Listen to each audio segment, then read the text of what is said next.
Hello everyone, आप सभी लोगों का स्वागत है टीचिंग परीक्षा के आज के इस वीडियो में, जिसके अंदर में फ्रेंड्स बीपीएससी टीआरई 4.0, एईडीओ और बीएसएसटी इंटर लेवल की जो एग्जाम आप लोगों की होने वाली है, उस सभी के लिए हम लोग जो क्वेश्चंस आपके मोस्ट प्रोबेबल है उनको हम यहाँ पर में सॉल्व कर रहे हैं। जो वक्त आप लोगों को मिला है उसमें आपको खुद को मजबूत बनाना है, और आज अगर आप लोग अपने आप को मजबूत बनाने में जो है समय को इन्वेस्ट करोगे तो कल बेहतर वर्जन बन के निकलोगे। मैं आपको बता दूं फ्रेंड्स कि there is no magic to achievement. कोई एक मैजिक नहीं होने वाला कि अचीवमेंट आपकी अपने आप हो गई। It's reality about hard work, choice and persistence. ये एक रियलिटी है, कोई मैजिक नहीं है। आपका हार्ड वर्क कितना है, जो आज आप कर रहे हो ना, वो हार्ड वर्क वो आपको दिखने वाला है, वो आपकी अचीवमेंट बनेगी। क्या आज हार्ड वर्क करने के लिए तैयार हो आप लोग? जो आप चॉइस, क्या आज आप ये चॉइस लेते हो कि आज ये पूरा सेशन अच्छे से आप देखोगे? ये एक एक चीज आपकी कल जाकर जो है सफलता निश्चित करने वाली है। परसिस्टेंस, क्या लगातार? कल मैं आप लोगों को फ्रेंड्स, मैं कल आपको बहुत बड़ा वाला कल एक सेशन कल आप लोगों के लिए करवाने वाला हूं, जिसके अंदर में बीएसएससी इंटर लेवल के जितने भी क्वेश्चंस आप लोगों के आए थे सारे एक साथ करवाने वाला हूं, चाहे कितना भी समय लग जाए। बिहार परीक्षा के ऊपर में कल, और उसके ऊपर में बेस्ड कल एक टेस्ट भी देंगे टीचिंग परीक्षा के एप्लीकेशन के ऊपर में, ताकि ये देख सके कि कितना आप लोग सीख सके हो। अब देखिए फ्रेंड्स, कितना एक बेहतरीन तरीके से यहां पर में आपकी तीनों चीजें की हो रही है। हार्ड वर्क आपका किया, आपने एक वर्क किया है, ठीक है, अपने आप को बाकी लोगों से बेहतर बनाया, और ये आपकी चॉइस होनी चाहिए। आपकी चॉइस है ये कि आपको क्या सफलता हासिल करनी है या नहीं करनी है। सफलता हासिल करनी है तो मेहनत करनी पड़ेगी, अदरवाइज कोई ना कोई तो मेहनत कर ही रहा होगा। आप नहीं करोगे, कोई और कर लेगा, वो आगे बढ़ेगा। ठीक है, तो कल जो है फ्रेंड्स पूरा का पूरा आप लोगों को मैं करवाने वाला हूं। उसके बाद में आप लोगों का परसिस्टेंस, पूरा का पूरा सेशन अच्छे से देखना है, और टेस्ट भी देनी है। टेस्ट भी देनी है आप लोगों ने, और देखना है कि कितना आया है आप लोगों का स्कोर। ये एक मौका है आप लोगों के पास में, बिहार के एग्जाम्स के अंदर में पूछे जाने वाले क्वेश्चन जो एग्जाम लेवल के, चाहे आप कल जाके केवीएस की एग्जाम भी दोगे, कल जाके आप डीट्रिपल एस भी दोगे, उसमें भी आप लोगों को ये सारी चीजें काम आने वाली है। ओके, चलिए तो हम लोग आगे बढ़ते हैं फ्रेंड्स। पहले क्वेश्चन के साथ में हम लोग, अगर आप एग्री करते हो तो हाथ ऊपर करके बता देंगे। जितने भी बच्चे जिन्होंने सेशन को लाइक कर दिया है, हाथ ऊपर करके एक बार बता दीजिए जल्दी से। जहां भी शेयर कर सकते हो शेयर जरूर कर देंगे फ्रेंड्स, ठीक है। चलिए, तो यहां पर मैं जैसे कि मैं देख भी पा रहा हूं फ्रेंड्स, यहां पर मैं ऑलरेडी 500 के करीब बच्चों ने सेशन को लाइक भी कर दिया है। कुल जनसंख्या एवं कुल क्षेत्रफल के अनुपात को क्या कहा जाता है? बीपीएससी टीआरई 2.0 का क्वेश्चन है। देखिए, कोई एक क्षेत्र है, ठीक है, वो क्षेत्र है, कोई एक्स क्षेत्र हो सकता है, ठीक है, और वहां पर में जनसंख्या वाई नंबर ऑफ जनसंख्या हो सकती है, ठीक है। तो आप लोगों का अगर हम उसका अनुपात देखें, मतलब कि हर एक डब्बे के अंदर में, हर एक स्क्वायर किलोमीटर के अंदर में कितनी जनसंख्या आ सकती है, ठीक है, हर एक स्क्वायर किलोमीटर के अंदर में कितने लोग रह सकते हैं, इस अनुपात को क्या कहा जाता है? ठीक है, तो ये क्वेश्चन पूछा गया है, और ये मैं आपको कई बार आप लोगों को बता चुका हूं, बहुत बार आपको बताया। इवन ये टीआरई 2 के पहले भी आपको बताया था कि ये बहुत इंपॉर्टेंट कंसेप्ट है, ये याद रखना है आप लोगों ने, ठीक है। तो फ्रेंड्स, कुल जनसंख्या जितनी है और क्षेत्रफल कितना है, अगर कम क्षेत्रफल में ज्यादा जनसंख्या रहती है तो उसकी पॉपुलेशन डेंसिटी ज्यादा है, ठीक है। जैसे कि बिहार में कितनी है? 1106। हर एक किलोमीटर के डब्बे में 1106 लोग समाएंगे, इतना इसका रेशियो है। वही अगर मैं अरुणाचल प्रदेश की बात करूं फ्रेंड्स, की वहां पर में जनसंख्या कम है, एरिया ज्यादा है, वहां पर में हर एक जो है 1 किलोमीटर के डब्बे के अंदर में केवल 17 लोग रहेंगे। सबसे कम जनसंख्या का जो घनत्व है, जनसंख्या घनत्व, वो अरुणाचल प्रदेश के अंदर में। तो यहां पर मैं आपके देखिए 3 क्वेश्चन क्लियर हो गए। एक तो ये अपने आप में कंसेप्चुअल क्वेश्चन कि जनसंख्या और क्षेत्रफल का अनुपात क्या कहलाता है, जनसंख्या घनत्व कहलाता है, अपने आप में एक क्वेश्चन क्लियर हो गया। दूसरा चीज आपकी हो गई कि बिहार का कितना है? 1106 है, ये आपका क्लियर हो गया। अब एक और क्वेश्चन मैं आपको बता दूं कि सबसे ज्यादा बिहार का ही है, सबसे अधिक। तो हाईएस्ट पॉपुलेशन डेंसिटी कहां पर में है? बिहार में, ये भी आपका क्लियर हो गया। बिहार का कितना है और हाईएस्ट कहां, कौन से राज्य का है? तो 3 क्वेश्चन यहां क्लियर हो गए। अरुणाचल प्रदेश का कितना है? 17 है, और सबसे कम कहां का है? अरुणाचल प्रदेश का। 2 और क्वेश्चन आप लोगों के हो गए, ठीक है। तो इस तरीके से याद रखना। मैं टीम से रिक्वेस्ट करूंगा कि जो हम लोग लास्ट में, जो बच्चा पूरा सेशन अच्छे से देखता है उसके लिए हम लास्ट में क्विज रखते हैं, तो वो क्विज भी आप लोगों के काम में आएगी, ठीक है। तो यहां से 2-3 क्वेश्चन तो बन ही सकते हैं आराम से अच्छे से, ठीक है, जो लास्ट में आप लोगों को याद रखना है। लोवेस्ट वाला तो जरूर रखिएगा, क्योंकि ये क्वेश्चन बनता है एग्जाम के अंदर में बहुत बार, और बहुत कम बच्चे आंसर कर पाते हैं उसका। अरुणाचल प्रदेश, ठीक है। नाउ, और देख सकते हो आप लोग फ्रेंड, 12th स्टैंडर्ड की ज्योग्राफी में भी दिया हुआ है ये, और टीचिंग परीक्षा आप लोगों को जो पूरा का पूरा करवा रहा है वेल रिसर्च तरीके से, ठीक है, जो आपके एग्जाम में पूछा जा सकता है उस तरीके से हर एक चीज को हम लोग यहां पर में रेफर कर रहे हैं। Now, United India patriotic association किसके द्वारा फाउंड की गई थी? इसको आप इंपॉर्टेंट मार्क करेंगे फ्रेंड्स, ये क्वेश्चन को, ठीक है। ये टफ लेवल की कैटेगरी के अंदर में आता है, क्योंकि ये अक्सर बच्चे छोड़ देते हैं। मैंने आप लोगों को इसको जो नेशनल मूवमेंट वाली क्लासेस है उसके अंदर मैं आपको ऑलरेडी करवाया हुआ है, ठीक है। मैं जो एक क्लास आप लोगों की होंगी जिसमें पर्सन स्पेसिफिक हम लोग करेंगे, पर्सन स्पेसिफिक उसमें भी करवाऊंगा आप लोगों को। तो यूनाइटेड इंडिया पेट्रियोटिक एसोसिएशन, ठीक है, ये किसने फाउंड की थी? ये जो है फ्रेंड्स, ये फाउंड की थी सर सैयद अहमद खान ने। बेसिकली ऐसा माना जाता है कि ये कांग्रेस की विचारधारा से सहमत नहीं थे, ठीक है, सर सैयद अहमद खान। ओके, इनका मानना था कि इंडियन नेशनल कांग्रेस ना तो जनता के द्वारा बनाई गई है, ना ही जनता के द्वारा प्रेरित है इंडियन नेशनल कांग्रेस। तो किसका कथन था ये कि कांग्रेस ना तो जनता के द्वारा बनाई गई है, ना ही जनता के द्वारा प्रेरित है कांग्रेस, इसीलिए वो कांग्रेस की विचारधारा से सहमत नहीं थे। उन्होंने यूनाइटेड इंडिया पेट्रियोटिक एसोसिएशन अलग संस्था बना दी थी, ठीक है। तो ये कौन थे, ये याद रखना है आप लोगों ने, सर सैयद अहमद खान। ओके, तो सर सैयद अहमद खान, ये देखिए पूरा पढ़ाया, ये आप देख सकते हो, वही वाली स्लाइड आप लोगों की मैंने बोला भी था, यहाँ इंपॉर्टेंट भी लिखा हुआ है कि United India patriotic association important है, ठीक है। यहाँ हिंदू मुस्लिम एकता को बढ़ावा देने के लिए 1888 के अंदर में इन्होंने बनाया था। ये वही व्यक्ति है जिन्होंने अलीगढ़ मुस्लिम यूनिवर्सिटी जो बाद में जाकर बनी, ठीक है, मोहम्मदन एंग्लो ओरिएंटल कॉलेज, उसकी स्थापना 1875 में की थी। ये क्वेश्चन आप लोगों का अभी पीईटी के अंदर में पूछा गया पिछले कुछ दिन पहले यूपी के एग्जाम के अंदर में, कि मोहम्मदन एंग्लो ओरिएंटल कॉलेज की स्थापना कब हुई थी। देखिए मैंने उसको गोला भी किया था, बोला था कि ये क्वेश्चन आता है, याद रखना आप लोगों ने। मोहम्मदन एंग्लो ओरिएंटल कॉलेज जो बाद में जाके अलीगढ़ मुस्लिम यूनिवर्सिटी बना, ठीक है, 1920 के अंदर में। तो यूनाइटेड इंडिया पेट्रियोटिक एसोसिएशन 1888 के अंदर में किसने बनाया था? सर सैयद अहमद खान ने। इंपॉर्टेंट पॉइंट है, इसको याद रखिएगा आप सभी के सभी लोग। ओके, चलिए, जितने भी बच्चे जिन्होंने सेशन को लाइक कर दिया एक बार हाथ ऊपर करके बता देंगे फ्रेंड, जल्दी जल्दी से, और जहां भी शेयर कर सकते हो जल्दी जल्दी से शेयर कर देंगे, अगर आप चाहते हो कि ऐसे ही और भी क्वेश्चंस आप लोगों को करवाते रहे, ठीक है। नाउ अब मैं आपको कुछ एक लिस्ट दे रहा हूं, क्या आप इस लिस्ट को याद रख सकते हो लास्ट के लिए हमारे? यंग बंगाल आंदोलन, प्लीज इस क्वेश्चन को जरूर डालिएगा, ये एग्जामिनर का गोद लिया हुआ क्वेश्चन है, एग्जामिनर ने इसको जो है ना यंग बंगाल आंदोलन, यंग बंगाल मूवमेंट को गोद ले लिया है, वो हर बार ये क्वेश्चन पूछता है। हेनरी विवियन डिरोजियो, ठीक है, ये याद रखेंगे आप लोग, लिखो सभी लोग, ये क्वेश्चन बहुत ज्यादा इंपॉर्टेंट है ये वाला। हेनरी विवियन डिरोजियो, बहिष्कृत हितकर्णी सभा डॉक्टर भीमराव अंबेडकर जी के द्वारा जो है स्टार्ट की गई थी, बहुत ही इंपॉर्टेंट वाला, ठीक है। थियोसॉफिकल सोसाइटी 1875 में, ठीक है, न्यूयॉर्क के अंदर में स्थापित हुई थी थियोसॉफिकल सोसाइटी, ठीक है। कर्नल ऑलकोट, ठीक है, उसमें one of the founder member थे इसके। United India patriotic association sir Syed Ahmad Khan, ये आप लोगों को बता दिया मैंने, ठीक है। तो थियोसॉफिकल सोसाइटी याद रखना है आप लोगों ने, मैडम ब्लावत्स्की भी एक उसके अंदर में, ब्लावत्स्की, ठीक है, मैडम ब्लावत्स्की और कर्नल ऑलकोट, इन दोनों ने मिलकर स्टार्ट किया था। तो madam Blavatsky, colonel Olcott, theosophical society, united India patriotic association sir Syed Ahmad Khan, Bahishkrit Hitkarini Sabha doctor Bhimrao Ambedkar, young Bengal आंदोलन हेनरी विवियन डिरोजियो। इसमें से कोई भी क्वेश्चन लास्ट में आ सकता है, तो आप लोगों के अंदर में जो फ्रेंड्स एक क्यूरियोसिटी भी रहनी चाहिए कि क्या कौन सा वाला क्वेश्चन क्विज में आज बन सकता है लास्ट में, ठीक है। चलिए बहुत बढ़िया, नाउ नेक्स्ट क्वेश्चन की तरफ में हम लोग आगे बढ़ते हैं। देखिए यहां पर में बोला गया है कि संविधान के निम्नलिखित में से कौन सा अनुच्छेद राज्य को सार्वजनिक सेवाओं में न्यायपालिका को कार्यपालिका से अलग करता है? देखो, न्यायपालिका और कार्यपालिका दोनों को अलग करता है, मतलब दोनों में पावर का बंटवारा कर देता है, सेपरेशन ऑफ पावर। अगर आप लोगों को याद आ रहा हो तो एक ट्रिक मैंने आप लोगों को बताया था इसको लेकर, सारे के सारे मैंने ना आपको हर एक डीपीएसपी के हर एक आर्टिकल को पढ़ाया है डिटेल में।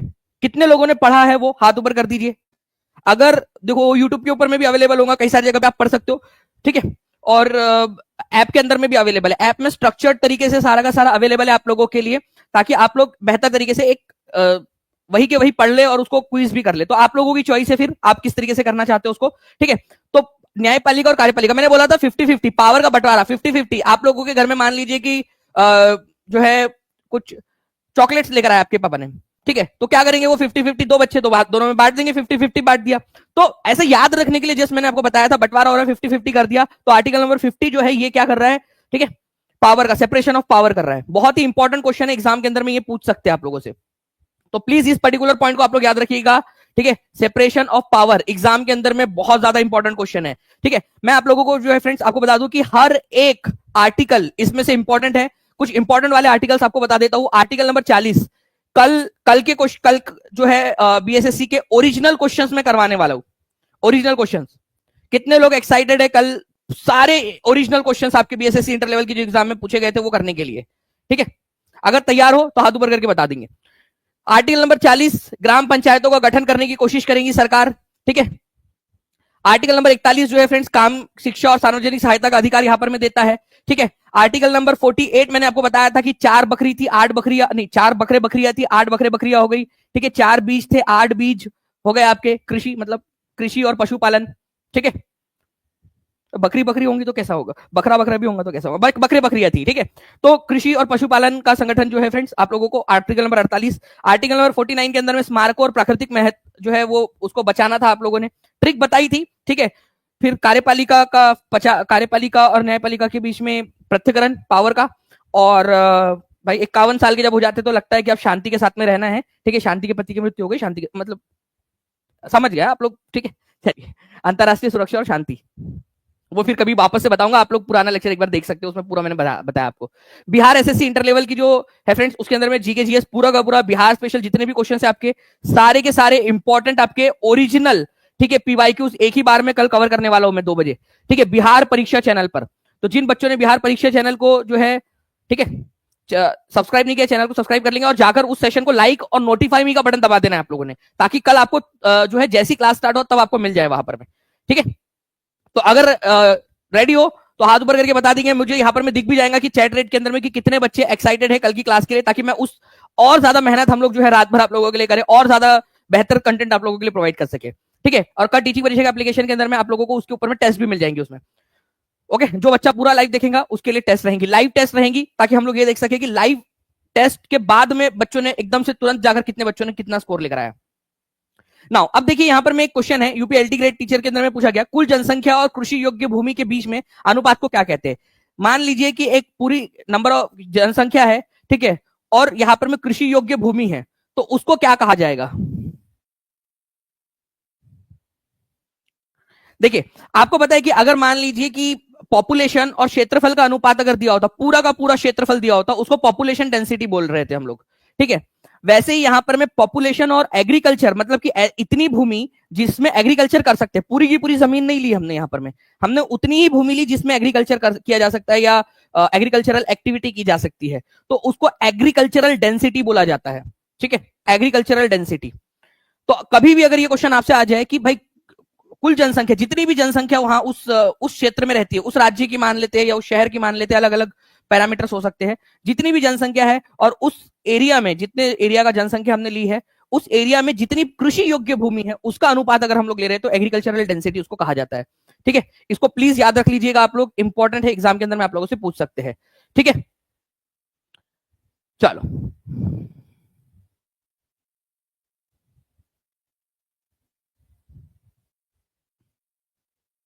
नाउ अब देखिए फ्रेंड्स, यहां पर मैं एक और क्वेश्चन आप लोगों का, कि सूफी संत ने कहा था हनोज दिल्ली दुरस्त, ठीक है, बड़ा ही फेमस कोट हो गया। फिर उसके बाद में बताइए यहां पर में हनोज दिल्ली दुरस्त ये किसने कहा था, दिल्ली अभी दूर है, एक सूफी संत थे। अच्छा किसके समय काल के थे वो भी बता दीजिए, क्योंकि ये भी क्वेश्चन तो बन ही सकता है कि किसके समय काल के थे वो।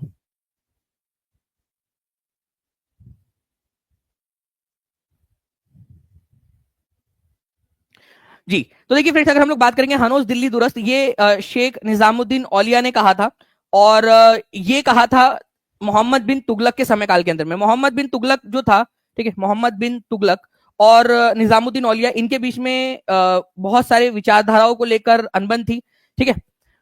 तो हनोज दिल्ली दुरस्त ये एक जो कहावत थी, तो ये शेख निजामुद्दीन औलिया ने कही थी। शेख निजामुद्दीन औलिया की दरगाह कहां पर में, ये क्वेश्चन एग्जाम के अंदर में आया था, ठीक है। तो शेख निजामुद्दीन औलिया की दरगाह दिल्ली के अंदर में ही है, ये याद रखना है आप लोगों ने, ठीक है, दिल्ली में है शेख निजामुद्दीन औलिया, ओके।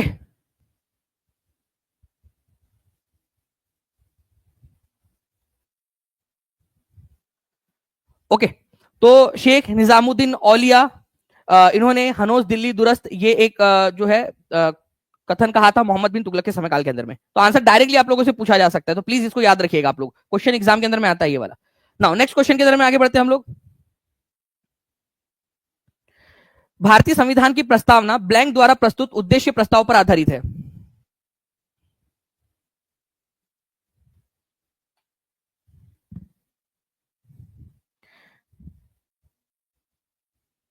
अब देखिए यहां पर मैं अगर मैं बात करूं, भारतीय संविधान की प्रस्तावना ब्लैंक द्वारा प्रस्तुत उद्देश्य पर आधारित है, तो हुआ क्या था, ध्यान से समझिएगा, एमपी पुलिस एसआई के अंदर में आया हुआ क्वेश्चन है, आगे में पूछा जा सकता है। 9 दिसंबर को संविधान सभा की पहली बैठक हुई थी 1946 में, सभी लोग लिखते जाएंगे। 9 दिसंबर 1946 को पहली बैठक हुई। उसके बाद में 11 दिसंबर को दूसरी बैठक होती है 1946 के अंदर में, और इस बैठक के अंदर में राजेंद्र प्रसाद जी को परमानेंट अध्यक्ष चुन लिया जाता है, ठीक है, संविधान सभा का। उसके बाद में तीसरी बैठक होती है 13 दिसंबर को, ठीक है, 13 दिसंबर 1946 को। अब ये जो तीसरी बैठक हुई थी इसमें, ठीक है, पंडित जवाहरलाल नेहरू जो कि भारत के पहले प्रधानमंत्री थे, उन्होंने क्या किया, एक उद्देश्य प्रस्ताव रखा, ऑब्जेक्टिव रिजोल्यूशन। ऑब्जेक्टिव रिजोल्यूशन किसने रखा था, ये क्वेश्चन अपने आप में इंपॉर्टेंट है संविधान सभा के सामने, कि हमें संविधान कैसा बनाना है, हमें कैसा संविधान बनाना है इस पूरी बैठक के दौरान, जो भी संविधान सभा की बैठकें होंगी, वो ऑब्जेक्टिव उन्होंने रखा। फिर उस पर चर्चा हुई, बाद में जाकर वो ऑब्जेक्टिव रिजोल्यूशन पास भी हुआ। तो ऑब्जेक्टिव रिजोल्यूशन किसने प्रस्तुत किया था, ये क्वेश्चन आ सकता है। डॉक्टर, ठीक है, बी.आर. अम्बेडकर ने, राजेंद्र प्रसाद ने, जवाहरलाल नेहरू ने, वल्लभ भाई पटेल ने, किसने किया था, तो जवाहरलाल नेहरू ने किया था। इसी ऑब्जेक्टिव रिजोल्यूशन के जो अंश थे बाद में जाकर हमारे भारत की प्रियम्बल बन गए। इसी में कुछ चेंजेस किए, जो उन्होंने रखा था ना, उसी में कुछ कुछ चेंजेस करके भारत की प्रस्तावना बना दी गई उसी को, ठीक है। तो जो ऑब्जेक्टिव रिजोल्यूशन उन्होंने रखा था कि हम हमारे भारत को एक लोकतांत्रिक देश बनाएंगे, ठीक है, धर्मनिरपेक्ष देश बनाएंगे, हम लोग जो है एक संप्रभु देश बनाएंगे, जहां पर में सारे लोगों को ये अधिकार होंगे, वो अधिकार होंगे, वो सारी की सारी जो चीजें हैं, ठीक है, वो उन्होंने ऑब्जेक्टिव रिजोल्यूशन में रखी थी, और वही बाद में जाकर प्रियम्बल बनी हमारी, बाद में कुछ चेंजेस के साथ में, ठीक है। चलिए, तो ये जो हमारी प्रियम्बल है, एक्चुअल में इसी तरीके का एक ऑब्जेक्टिव रिजोल्यूशन डॉक्टर यहाँ पंडित जवाहरलाल नेहरू ने यहाँ पर में रखा था। कौन से तारीख को रखा था, ये क्वेश्चन बन सकता है आप लोगों से। ऑब्जेक्टिव रिजोल्यूशन कौन से तारीख को पास हुआ था, ये क्वेश्चन आप लोगों से बन सकता है, ठीक है, ये बताइएगा जरूर। 0 डिग्री अक्षांश और 0 डिग्री देशांतर कहाँ स्थित है? 0 degree latitude and 0 degree longitude lies in दी।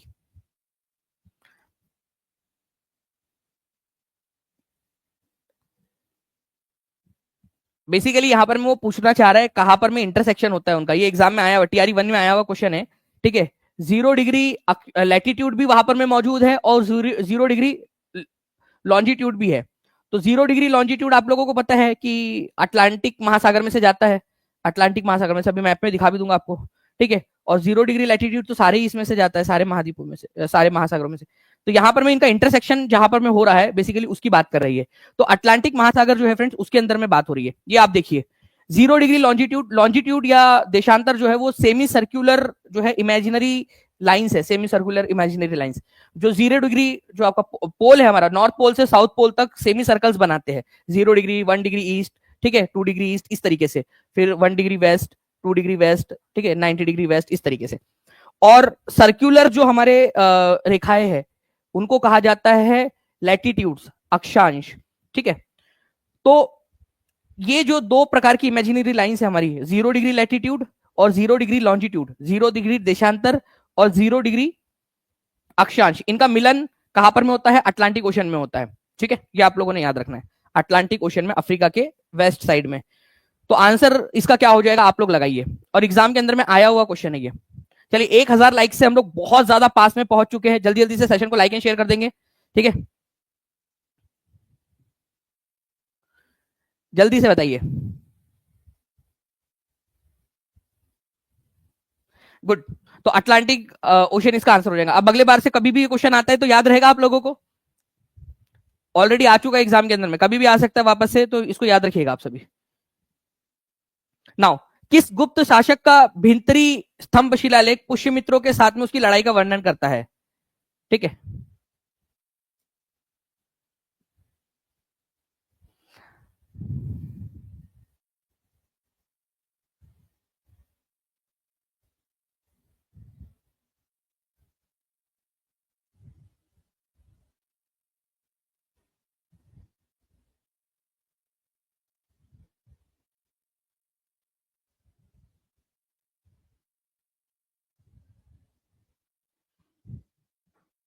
जी। तो देखिए फ्रेंड्स, यहां पर में गुप्त शासक कौन था जिसका भीतरी शिलालेख है? भीतरी शिलालेख आपको मध्य प्रदेश के अंदर में आप लोगों को मिल जाएगा, ठीक है। ये भीतरी जो शिलालेख है, इसके अंदर में बेसिकली ये बताया गया है कि ये गुप्त शासक जो है उसके हुन जो थे, व्हाइट हुन, उनके साथ में लड़ाई हुई, और पुष्यमित्र नामक एक शासक था, उसने भी हुनों के साथ में मिलकर ही यहाँ पर में हमला किया था। तो ये जो हुन थे, ये मध्य एशिया के थे, व्हाइट हुन कबीलाई लोग थे, इन्होंने बार बार गुप्त शासकों के ऊपर में हमला किया। तो स्कंद गुप्त का ये बेसिकली भीतरी शिलालेख है, ठीक है, स्कंदगुप्त का। ठीक है, ये आप लोगों ने याद रखना है, इंपॉर्टेंट है, एग्जाम के अंदर में आप लोगों से ये पूछा जा सकता है। चलिए नेक्स्ट क्वेश्चन की तरफ में हम लोग आगे बढ़ते हैं फ्रेंड्स। आपको बताना है निम्नलिखित में से किस ग्रंथ में फिरोज शाह तुगलक के अध्यादेश संकलित है।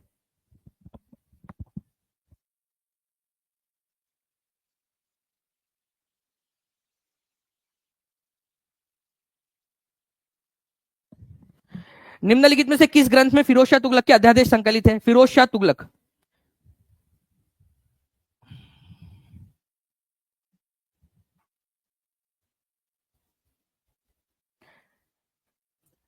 देखिए आप लोगों को बता दूं फ्रेंड्स कि फुतूहत फिरोज शाही नामक एक जो पुस्तक है, ये फिरोज शाह तुगलक ने खुद ने इसकी रचना की थी। पूरे दिल्ली सल्तनत के अंदर में इतने सारे शासक हुए, उन्होंने उनमें से केवल एक ही शासक है जिसने खुद ने अपनी आत्मकथा लिखी। बहुत ज्यादा लंबी नहीं है, केवल 32 पेजेस की है। ठीक है, तो फुतूहत फिरोज शाही, ठीक है, फुतूहत ए फिरोज शाही, ठीक है, खुद ने ही लिखी है। दिल्ली सल्तनत के बाकी शासकों ने खुद ने बेसिकली इसको नहीं लिखा। ठीक है, अपनी खुद की जीवन, दिल्ली सल्तनत के शासक अपनी खुद की जीवनी नहीं लिखा करते थे। केवल फिरोज शाह तुगलक ऐसा शासक हुआ है अकेला दिल्ली सल्तनत के अंदर में जिसने अपनी खुद की जीवनी लिखी है। ठीक है, फुतूहत फिरोज शाही। तो ये क्वेश्चन भी बन सकता है कि दिल्ली सल्तनत का एकमात्र शासक जिसने अपनी आत्मकथा लिखी है, ठीक है, तो वो है फिरोज शाह तुगलक। फुतूहत फिरोज शाही के नाम से उसने लिखी है। ठीक है, ये याद रखना है आप लोगों ने।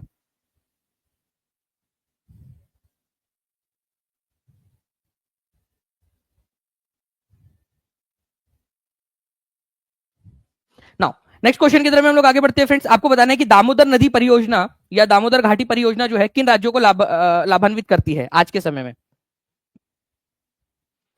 एक्चुअली फ्रेंड्स दामोदर घाटी परियोजना ये आजाद भारत की पहली मल्टीपर्पज परियोजना थी। आपको कल भी मैंने बताया था। कब बनाया गया था इसको जल्दी से बता सकते हो आप लोग? दामोदर घाटी परियोजना को कब बनाया गया था, जल्दी से बताइए आप लोग।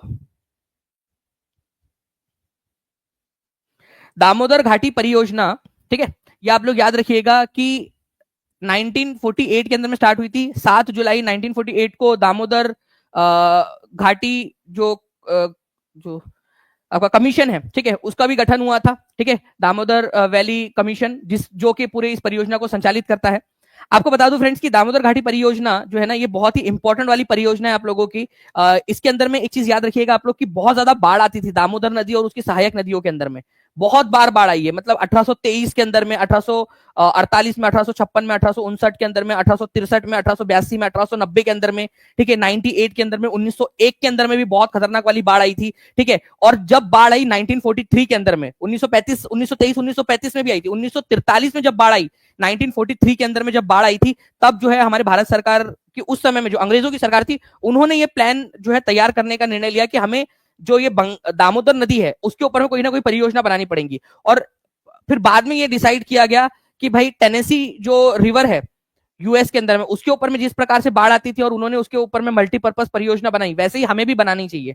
ठीक है, तो दामोदर घाटी परियोजना आज के समय में, उस समय में बिहार और बंगाल, उसको बिहार और पश्चिम बंगाल को लाभान्वित करती थी, लेकिन आज जब बिहार से झारखंड अलग हो गया है, तो आज झारखंड और पश्चिम बंगाल को लाभान्वित करती है। ठीक है, ये आप लोगों ने याद रखना है आज के समय में। उस समय में ऐसा था कि बिहार एंड पश्चिम बंगाल को लाभान्वित करती थी, लेकिन आज जो है ये झारखंड और पश्चिम बंगाल को लाभान्वित करती है। समझ में आ गया क्या आप लोगों को ये चीज? समझ में आ गया आज के समय में? ठीक है, झारखंड और पश्चिम बंगाल को, पहले झारखंड जब बिहार का हिस्सा था तो बिहार एंड पश्चिम बंगाल आंसर हुआ करता था उसका उस समय में। ओके, चलिए, तो D is the correct answer. 1948 के अंदर में बनी थी दामोदर घाटी परियोजना। भारतीय संविधान की प्रस्तावना से पता चलता है कि संविधान का स्रोत क्या है, जल्दी से बताइए आप लोग। संविधान का स्रोत क्या है? प्रस्तावना से पता चलता है, और प्रस्तावना से पता चल जाता है क्योंकि आप अगर उसको पढ़ोगे अच्छे से, ठीक है, प्रस्तावना को, तो उसी के अंदर में जो शब्द से स्टार्ट होती है प्रस्तावना, उसी के अंदर में सब कुछ है आपका।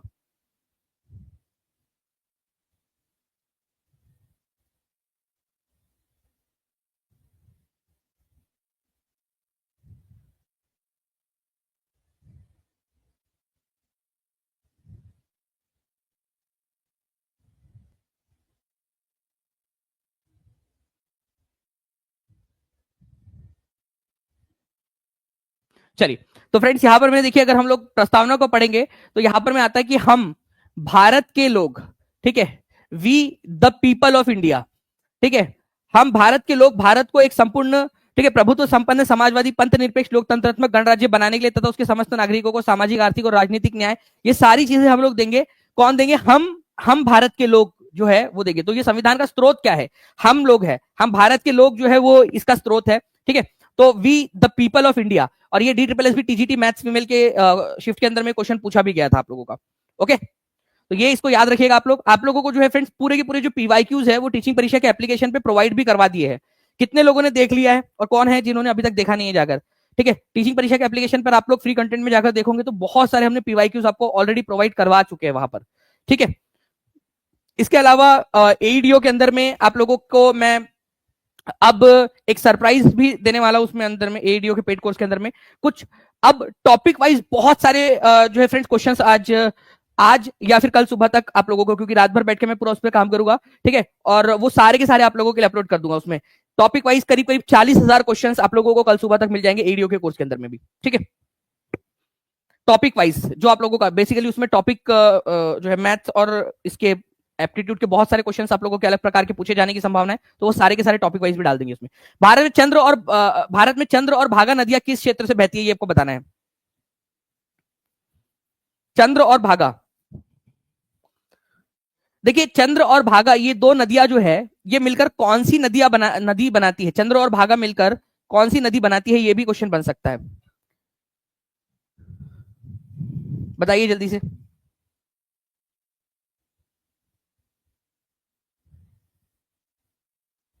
ठीक है, तो ये चंद्र और भागा जो है फ्रेंड्स आप लोगों ने याद रखना है, ये दोनों नदियां मिलकर जो है चेनाब नदी बनाती है, ठीक है, चेनाब। ओके, चेनाब नदी। तो चेनाब नदी, चंद्र और भागा ये दो नदियों से मिलकर ये दो प्रवाहों से मिलकर बनी हुई नदी है चंद्रभागा, चंद्र और भागा नदी से, ठीक है, चेनाब नदी। ये कहां पर में बहती है?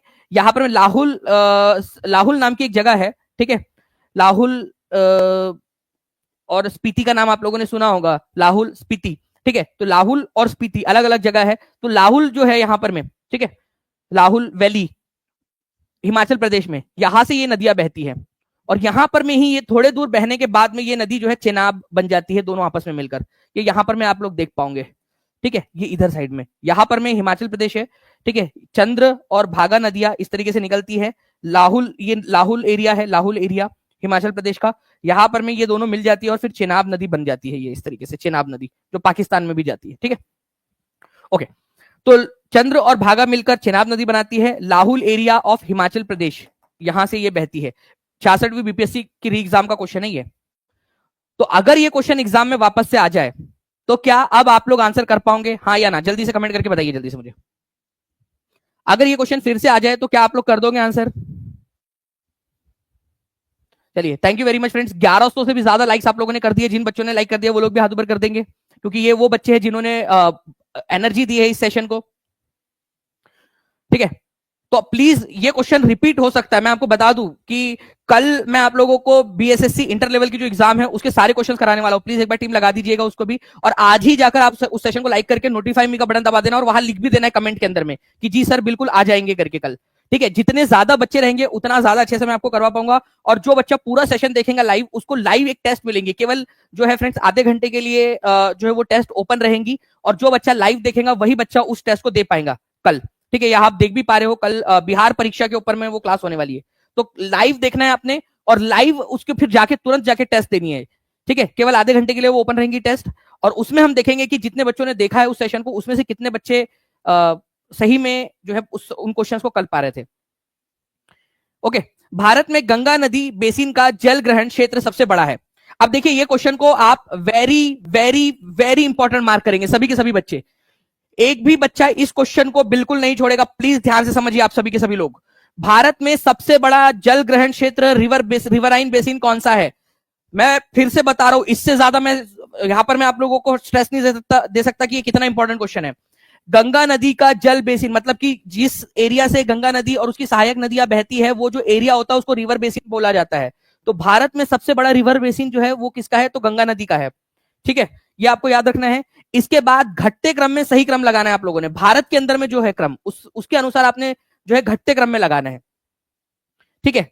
तो उसके बाद अगर मैं बात करूं आप लोगों से फ्रेंड्स की घटते क्रम के अंदर में अगर हम लोग लगाएंगे कि गंगा के बाद में कौन सा रिवराइन बेसिन भारत के अंदर में है, ठीक है। कैचमेंट एरिया या जो है उसका जल ग्रहण का एरिया, ठीक है, बताइए।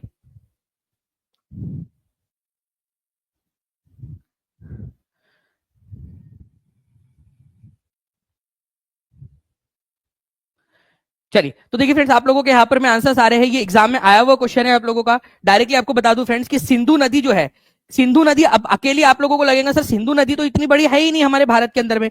भाइयों और उन सभी की बहनों, ध्यान से सुनो, सिंधु नदी की बात नहीं हो रही यहाँ पर में, पूरा का पूरा जो रिवर सिस्टम होता है ना उसकी बात हो रही होती है, ठीक है। सिंधु और उसकी जो उसकी 5 सहायक नदियां ऐसी है जो भारत में से भी बहती है, ठीक है। तो उनके भी कैचमेंट एरिया, उनके भी रिवर बेसिन को हमको काउंट करना होता है सिंधु रिवर बेसिन के अंदर में ही, ठीक है। तो उनकी बहुत सारी सहायक नदियां जो भारत के अंदर में मौजूद है, ठीक है। सिंधु नदी खुद अपने आप में भी हमारे भारत में से होकर जाती है, ठीक है। और उसके बाद में उनकी सहायक नदियां है, उसको भी लेना है हमने। इसी वजह से सेकंड नंबर पे आता है आपका जो एरिया कवर कर रहा है वो सिंधु नदी। उसके बाद में बारी आती है गोदावरी नदी की, ठीक है, गोदावरी नदी, ठीक है। उसके बाद में कृष्णा, फिर बाद में आता है ब्रह्मपुत्र।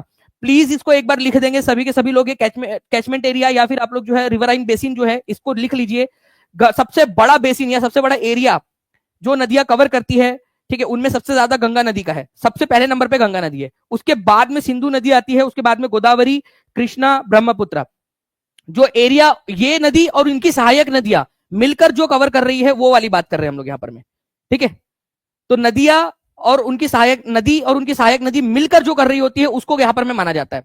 ये याद रखना है आप सभी लोगों ने, ये इंपॉर्टेंट पॉइंट है। इंडस, गोदावरी, कृष्णा, ब्रह्मपुत्र। अब इसमें हो सकता है आप लोगों से बोल दिया जाए कि इन निम्नलिखित नदियों में से कौन सी नदी का सबसे बड़ा जो है एरिया है। तो ये भी क्वेश्चन बन सकता है टीम। मैं चाहूंगा कि आप इसी क्वेश्चन को एक तरीके से इस तरीके से भी बना के एक क्विज में रख दीजिए हमारे आज के।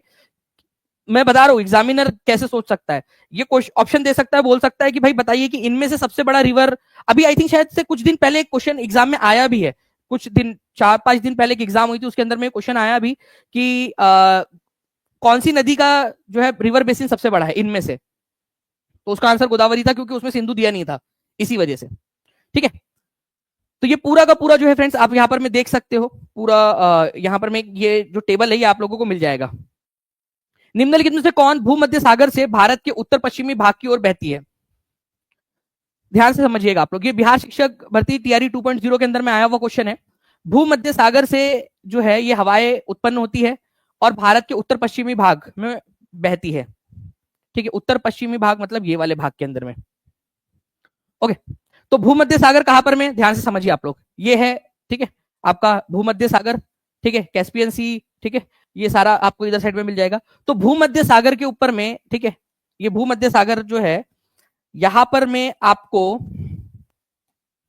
ठीक है, ये यहां पर में आप लोगों को हाई प्रेशर जोन देखने के लिए मिलता है, और इसके कंपैरिजन में हमारे इस एरिया में लो प्रेशर जोन क्रिएट होता है। इसके कंपैरिजन में मतलब यहां हाई प्रेशर है, ठीक है, तो यहां इसके कंपैरिजन में लो है। अब यहां लो को किसी कारण से क्रिएट नहीं हुआ लो, यहां पर में लो इसके कंपैरिजन, अब ये बढ़ गया तो ये ज्यादा बड़ा हो गया, तो उसके कंपैरिजन में यहां लो प्रेशर हो गया उसके कंपैरिजन में। और हमेशा हवाएं हाई प्रेशर से लो प्रेशर की तरफ में बहती है। तो यहां पर में जब हाई प्रेशर जोन क्रिएट होता है, हवाएं मतलब यहां पर में इवेपोरेशन होता है पानी का, ठीक है, बादल बनते हैं, उसमें पानी होता है, और ये हवाएं जो है ये लो प्रेशर जोन की तरफ में जाने की कोशिश करती है इधर में, ठीक है। और इसलिए आप लोग देखोगे कि ठंड के मौसम में आपको कश्मीर में, ठीक है, पंजाब के इलाके के अंदर में यहां पर में बहुत ज्यादा बारिश देखने के लिए मिलती है, जम के बारिश आती है, ठीक है। इसी को आप लोग क्या बोलते हो, वेस्टर्न डिस्टर्बेंसेस। ये वेस्ट के तरफ से आ रहा है ना डिस्टर्बेंस, इसी वजह से इसको वेस्टर्न डिस्टर्बेंसेस, पश्चिमी विक्षोभ इसको कहा जाता है। वेस्टर्न डिस्टर्बेंसेस या पश्चिमी विक्षोभ, ठीक है।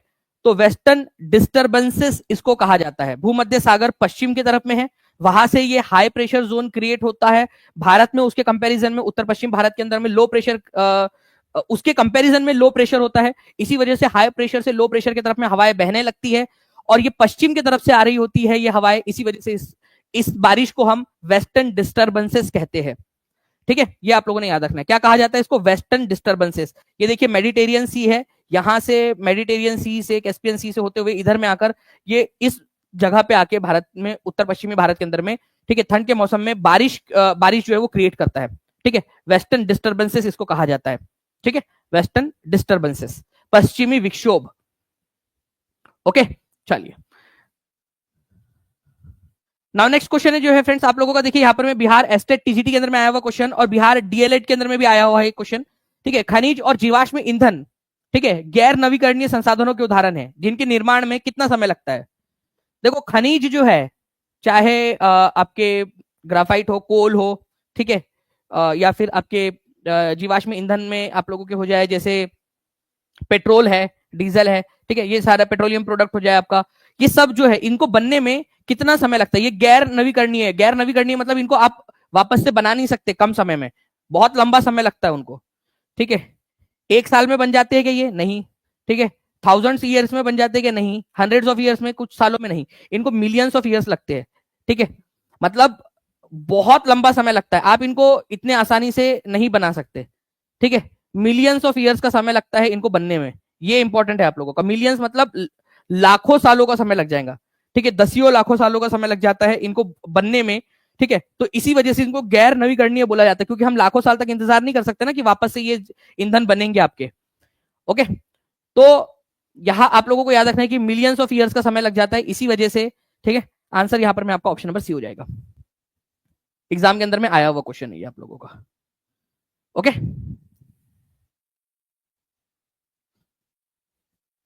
नाउ देखिए फ्रेंड्स, कल आप लोगों की बिहार एसएससी इंटर लेवल की जितने भी क्वेश्चंस आप लोगों के थे वो सारे के सारे क्वेश्चंस मैं आप लोगों को कल करवाने वाला हूं। आज के आज जाकर आप लोगों ने क्या करना है, कहीं ऐसा ना हो कि आप भूल जाओ इसको। ठीक है, और आप पीछे हो जाओ, बहुत सारे लोगों से पीछे हो जाओ, क्योंकि एक आपकी गलती बहुत सारे लोगों से आपको पीछे रख सकती है। तो आपको क्या करना है, आज के आज जाना है, इस सेशन को आपने जाके लाइक कर देना है पहले, और नोटिफाई मी का बटन दबा देना है ताकि आप लोगों को नोटिफिकेशन मिल जाए कल। ठीक है, और वहां कमेंट में लिख भी देना कि जी सर कल आ जाएंगे। ओके, चलिए अब हम लोग जो है फ्रेंड्स क्विक रिवीजन की तरफ में आगे बढ़े। सभी तैयार है क्विक रिवीजन के लिए? हाथ ऊपर कर दो जल्दी जल्दी से, क्विक रिवीजन के लिए अगर तैयार हो तो। क्विक रिवीजन के लिए चलिए, पहले नंबर का क्वेश्चन आप लोगों की स्क्रीन पर ये रहा, पहला क्वेश्चन। ठीक है, ये एग्जाम में आया भी है आप लोगों के, जनसंख्या घनत्व को किस रूप में वर्णित किया जा सकता है। डी ट्रिपल एसबी टीजीटी में और यूपी टीजीटी के अंदर में आया हुआ क्वेश्चन आपका। हो सकता है आपके जीके जीएस के अंदर में पूछ लिया जाए क्वेश्चन। सभी लोग एकदम स्पीड में कमेंट के अंदर में आंसर करते रहेंगे।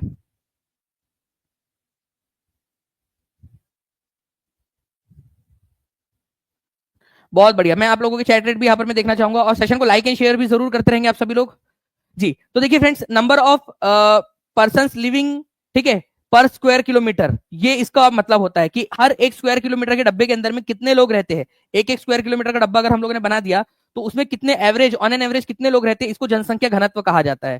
ठीक है, तो आंसर इसका ऑप्शन नंबर ए हो जाएगा। ठीक है, पहला क्वेश्चन आप लोगों का यहाँ पर में हो गया। दूसरे नंबर का क्वेश्चन, जल्दी बताइए, भारत का दूसरा सबसे बड़ा नदी बेसिन कौन सी है। देखिए ये 71वीं बीपीएससी के अंदर में आया हुआ क्वेश्चन था। ठीक है, 71वीं बीपीएससी के अंदर में मैं आपसे कह रहा था ना कि आपका कुछ समय पहले एग्जाम के अंदर में कुछ एक क्वेश्चन आया था इस तरीके का, तो आप देख लीजिए एग्जाम का क्वेश्चन। ओके, तो भारत का दूसरा, जो पूरी तरह से यहां पर में जो है इस पर्टिकुलर ऑप्शन के अनुसार आपको बताना है। ठीक है, जो पूरी तरह से भारत के अंदर में है, क्योंकि गंगा रिवर बेसिन भारत के अंदर में है। ठीक है, इंडस रिवर सिस्टम आप लोगों को जो है वो अलग अलग इसमें मिलेगा। इंडस जो रिवर सिस्टम है ये भारत और पाकिस्तान दोनों के अंदर में, ये जो पूरी तरह से भारत के अंदर में है, गंगा के बाद में गोदावरी। ठीक है, गंगा के बाद में, क्योंकि इंडस भारत और पाकिस्तान दोनों में वितरित है। ठीक है, चलिए तो आंसर इसको गोदावरी हो जाएगा यहां जो ऑप्शन में दिया हुआ है उसके अनुसार। ओके, नेक्स्ट क्वेश्चन की तरफ में आगे बढ़ते हैं हम लोग। 2011 की जनगणना के अनुसार ब्लैंक का जनसंख्या घनत्व सबसे कम है, जो प्रति वर्ग किलोमीटर केवल 17 है। आईबी सिक्योरिटी असिस्टेंट और एमटीएस ऑफिशियल पेपर के अंदर में आया हुआ क्वेश्चन, जल्दी बताइए आप लोग। देखिए, अगर आप लोगों से बोला जाए 2011 की जनगणना के अनुसार कौन सा राज्य जिसका जनसंख्या घनत्व सबसे कम है, बहुत ही इंपॉर्टेंट क्वेश्चन है ये। ठीक है, तो अरुणाचल प्रदेश है जिसका सबसे कम है, और कितना है, हर 1 किलोमीटर के डब्बे के अंदर में केवल 17 लोग रहते हैं। इसका एवरेज ये है, जनसंख्या घनत्व सबसे कम अरुणाचल प्रदेश के अंदर में। B is the correct answer. ठीक है, ये आई थिंक तीसरे नंबर का क्वेश्चन था। फोर्थ नंबर का क्वेश्चन, थियोसॉफिकल सोसाइटी की स्थापना किसने की थी। केरला सेट के एग्जाम के अंदर में आया हुआ क्वेश्चन, जल्दी जल्दी से आंसर लगाते जाएंगे कमेंट में।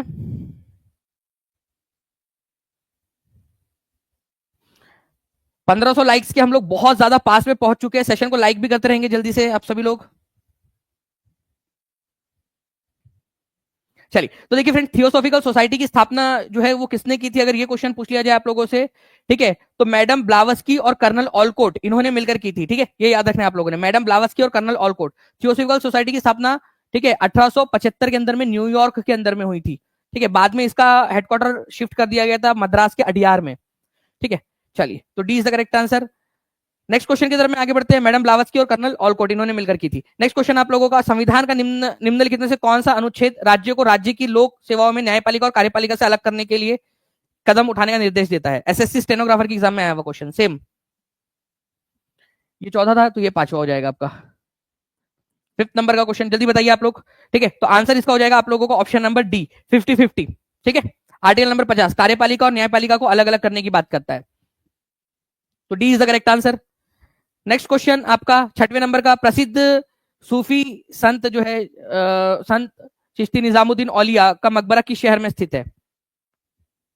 फेमस क्वेश्चन है ये, तो बहुत बार आता है, निजामुद्दीन औलिया का मकबरा कहां पर में है? तो निजामुद्दीन औलिया का मकबरा कहां पर में स्थित है?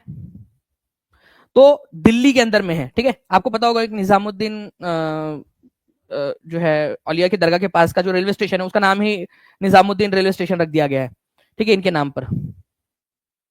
ओके, तो सी आंसर हो जाएगा आपका।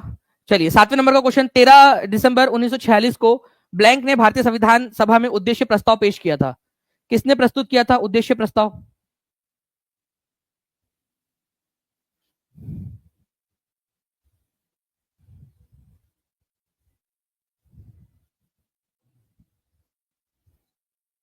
ठीक है, ये सारा आप लोगों को पूरा प्रॉपरली बताया हुआ है मैंने, ठीक है। तो 13 दिसंबर को प्रस्तुत किया था 1946 के अंदर में, और इसको जब हमने मेकिंग ऑफ इंडियन कॉन्स्टिट्यूशन पढ़ा था ऐप के अंदर में, उसमें भी पूरा डिटेल में आपको बताया हुआ है। उसमें आपको ये भी बताया था मैंने कि पंडित जवाहरलाल नेहरू ने इसको 13 दिसंबर 1946 को प्रस्तुत किया, उस पर डिबेट हुई, और फाइनली 22 जनवरी, ठीक है, 22 जनवरी 1900, ठीक है, 47 को ये पास हो गया था। ये भी क्वेश्चन पूछा जा सकता है कि कब पास हुआ था ये, यूनानिमसली सभी लोगों ने इसको एक मत से 22 जनवरी 1947 को अप्रूव भी कर दिया था, ठीक है। तो उद्देश्य प्रस्ताव या ऑब्जेक्टिव रिजोल्यूशन कब पास हुआ था, ये क्वेश्चन अगर आ जाए तो 22 जनवरी को पास हो गया था, ठीक है। मतलब बहुत लंबी चौड़ी इसके ऊपर में डिस्कशन हुई, लोगों ने अपने अपने विचार रखे, कुछ कुछ चेंजेस किए, और फाइनली 22 जनवरी 1947 को ये डिसाइड हो गया कि भाई हाँ, अब हम जो है इस संविधान, हमारा जो संविधान है, इस ऑब्जेक्टिव रिजोल्यूशन के साथ में आगे बढ़ेंगे, इस ऑब्जेक्टिव या ये उद्देश्य लेकर आगे बढ़ते हैं, और इस तरीके का संविधान हम बनाएंगे, ठीक है। तो पंडित जवाहरलाल नेहरू ने इसको प्रस्तुत किया था 13 दिसंबर 1946 को। पंडित जवाहरलाल नेहरू ने द्वारा प्रस्तुत, अरे चलिए ठीक है, कोई बात नहीं। अब क्योंकि एक्चुअली मैं इसलिए आप लोगों को सारी चीजें बता पा दूं, क्योंकि मैंने बहुत सारे जो प्रीवियस ईयर क्वेश्चन ऑलरेडी आप लोगों के लिए बनाए हैं, सारे के सारे आपको पढ़ाए हुए हैं, ठीक है, एक एक चीज पढ़ी है आपके लिए। अब बता दीजिए, आप लोग बता दो इसका आंसर क्या होगा। ये तो मुझे भी नहीं पता कि नेक्स्ट क्वेश्चन क्या डाल रहे हैं टीम यहाँ पर आप लोगों के लिए क्विज में। आप सभी बच्चे आंसर आप लोग कर देंगे, हर एक बच्चा जल्दी से आंसर कर देगा इसका, ताकि आपको हमेशा के लिए याद हो जाए। 1500 लाइक से केवल 53 हम लोग दूर है, जल्दी जल्दी से सेशन को लाइक एंड शेयर भी करते रहेंगे आप लोग। और जो बच्चे टीचिंग परीक्षा के साथ में जुड़ना चाहते हैं, नीचे में नंबर आप लोगों का चल रहा है, उस नंबर पे कॉल या व्हाट्सएप आप लोग कर सकते हो, ठीक है। चाहे एडीओ का कोर्स हो, चाहे DSSB का कोर्स हो, चाहे केवीएस का हो, चाहे बीपीएससी टीआरई 4.0 का हो, चाहे एसएससी इंटर लेवल का हो, नंबर आपको नीचे में दिख रहा होगा, इस नंबर पे कॉल या व्हाट्सएप आप कर सकते हो। तो ये पंडित जवाहरलाल नेहरू ने उद्देश्य प्रस्ताव जो है फ्रेंड्स, ये 13 दिसंबर 1946 को प्रस्तुत किया था, लेकिन इसको पास कब किया गया, स्वीकार कब कर लिया गया था, ये कर लिया गया था आपका 22 जनवरी 1947 को, ठीक है। 22 जनवरी 1947 को एक्सेप्ट कर लिया गया था। तो 8वां का क्वेश्चन आपका सी हो जाएगा। 9वें नंबर का क्वेश्चन, वह महासागर या समुद्र जिसमें 0 डिग्री देशांतर गुजरता है, वह बताइए। 0 डिग्री देशांतर, ठीक है। तो 0 डिग्री देशांतर आपको पता है कि ग्रीनविच एरिया जो है ब्रिटेन का, वहां से जाता है लंदन से होते हुए, तो इंडियन ओशन से तो नहीं जाता वो, इंडियन ओशन से, ठीक है, प्रशांत महासागर से भी नहीं जाता, बाल्टिक सी से भी नहीं जाता, अटलांटिक ओशन से जाता है, ठीक है। आरपीएससी के अंदर में आया वो क्वेश्चन आपका। और आपको बताया भी था मैंने कि 0 डिग्री वाली लॉन्जिट्यूड देशांतर आपका, और 0 डिग्री लैटिट्यूड अक्षांश, ये दोनों का मिलन भी अटलांटिक ओशन के अंदर में होता है, अफ्रीका के पास में, ठीक है। तो ये भी आप याद रख सकते थे, बीपीएससी में आया था ना क्वेश्चन, बीपीएससी टीआरई 2 में, कि कहां पर में दोनों का मिलन होता है, 0 डिग्री देशांतर और 0 डिग्री अक्षांश का। ये आप देख सकते हो यहाँ पर, में प्राइम मेरिडियन भी बोला जाता है इसको, ठीक है, 0 डिग्री देशांतर को, और 0 डिग्री अक्षांश को इक्वेटर बोला जाता है। तो इक्वेटर और प्राइम मेरिडियन का मिलन अटलांटिक महासागर के अंदर में होता है, अफ्रीका के पास में। 10वें नंबर का क्वेश्चन, निम्नलिखित में से कौन सी नदी चंद्र भागा के नाम से जानी जाती है? चंद्र और भागा, ठीक है, चंद्र और भागा ये दो नदियों के मिलन की वजह से बनती है ये, ठीक है, इसी वजह से इसको शुरुआती समय काल में इसको चंद्र और भागा के नाम से भी जाना जाता है।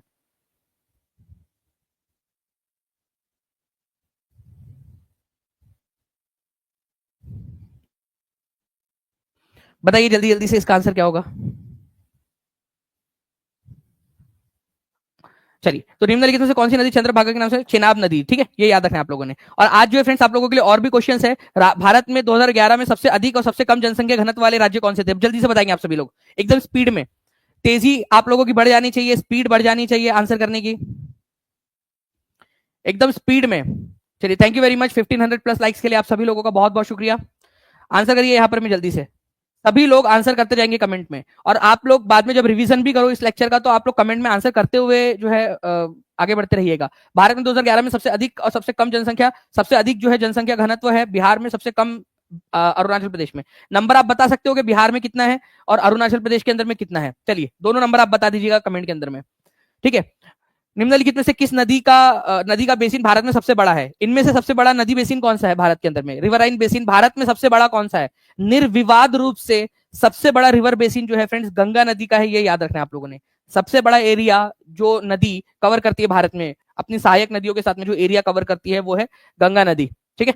आंसर इसका ऑप्शन नंबर डी हो जाएगा आप लोगों को। ओएसएससी डब्ल्यूईओ एग्जाम के अंदर में आया हुआ क्वेश्चन है आप लोगों का, ठीक है। चलिए नेक्स्ट क्वेश्चन की तरफ में हम लोग आगे बढ़ते हैं। 13वें नंबर का क्वेश्चन, पश्चिमी विक्षोभ से जो है पश्चिमी विक्षोभ कहां पर में उत्पन्न होता है? Western disturbances. जिस बच्चे ने भी सेशन अच्छे से देखा है वो बच्चा आसानी से इस पर्टिकुलर क्वेश्चन का आंसर लगा सकता है।